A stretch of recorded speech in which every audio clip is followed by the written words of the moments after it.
And you're right, we ought to use the money that's in the Harbor Trust Fund. I mean, it's just sitting there as an offset as opposed to what it's intended to do. I want to, explicit in this conversation is the notion that the private sector is so much more efficient than the public sector.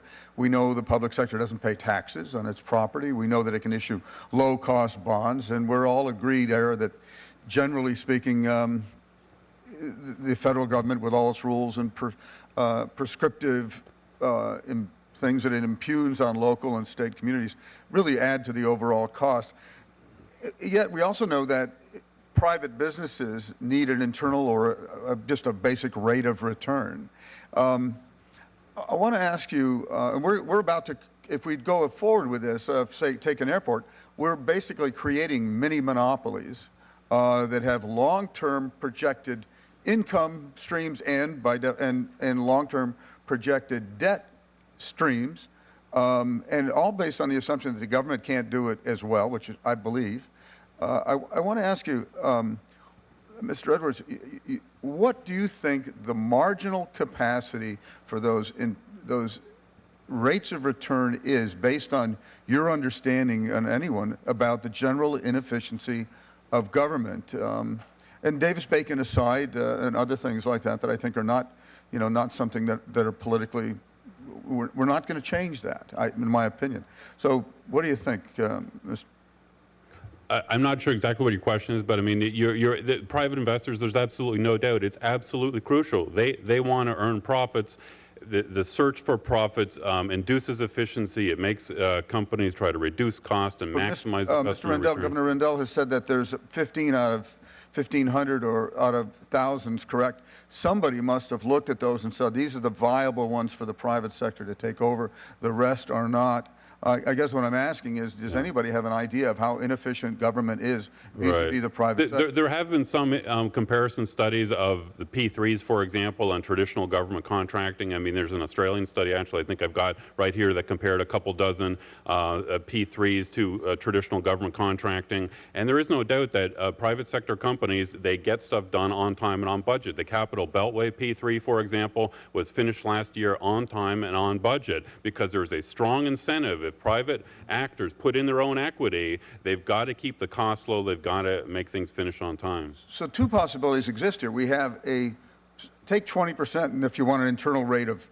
10. So the public benefit arguably could be that difference at 10%. It could be much wider. But we could enjoy both of those benefits. We could clean up our own mess, because we run the risk of being too prescriptive going forward, even to private organizations. Plus, we run the risk of creating these mini monopolies over some local bridge that maybe the math was wrong, and these review boards that were done locally weren't adequate. So, well, the key on private-public partnerships, Congressman, and your point is well taken, but the key is the eventual contract.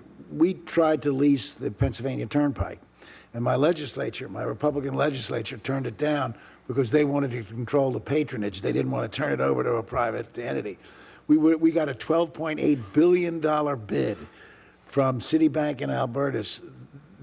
When the recession hit, they would have been holding the bag, the risk, but the taxpayers in Pennsylvania would have gotten a great deal. But the key there is the contract. When you lease, you don't sell to a private entity, you lease it. And then you have in the lease the same rights that an owner who leases his house has. You have oversight. You put in maintenance standards they have to meet.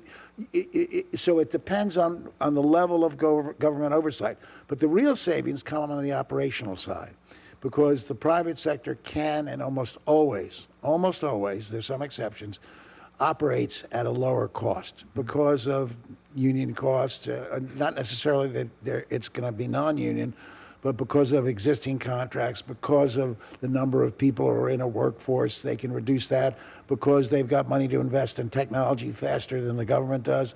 So it's the operational nut. When they figure out what their rate of return has to be, they're talking about revenue, but they're also figuring out what percentage they can cut costs. And those two things factor in together. Airports in France, Mr. Poole, how do they compare to ours? We know that there are a great many private Right. Well, actually, in France, the airports are still largely government. Airports de Paris has sold about a third of the equity to investors, but the government still owns a majority share.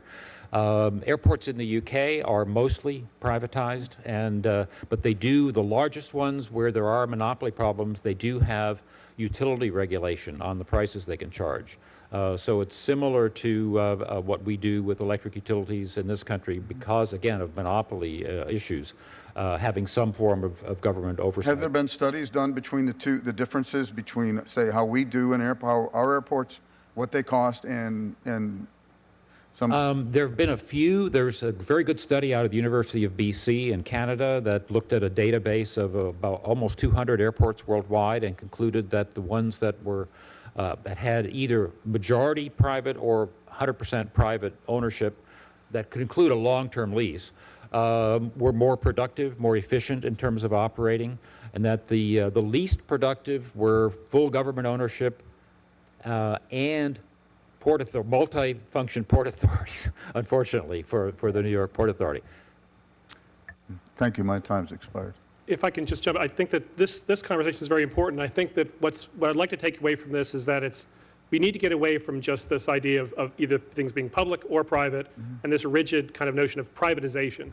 What we see emerging throughout the country is an awful lot of innovation that's happening outside the Beltway. States, metropolitan areas, cities, all working with the private sector in cases where it may or may not fit. I mean, so all projects, as you mentioned, are not going to be appropriate for private interests. They're not going to raise revenue. They're just not interested in those kinds of projects. So what I'd like to see happen is trying to get to where it's this mix where it's not the federal government on top kind of working with states and metropolitan areas, but it's all mixed up with the private sector. And some projects are going to make sense and some are not. So the BC example is a great model. There's a company called Partnerships BC in British Columbia, where when they're evaluating projects, they have to decide whether or not a private entity is going to make sense for this. So they have to look all across the board. Sometimes it's going to work, sometimes it's not. So I just want us to get past the notion that it's either going to be private or it's going to be public, and one's better than the other. It's very complex. There's lots of different projects out there, and it really depends on what we're trying to do. And if you widen it beyond just transportation, take drinking water, a big problem.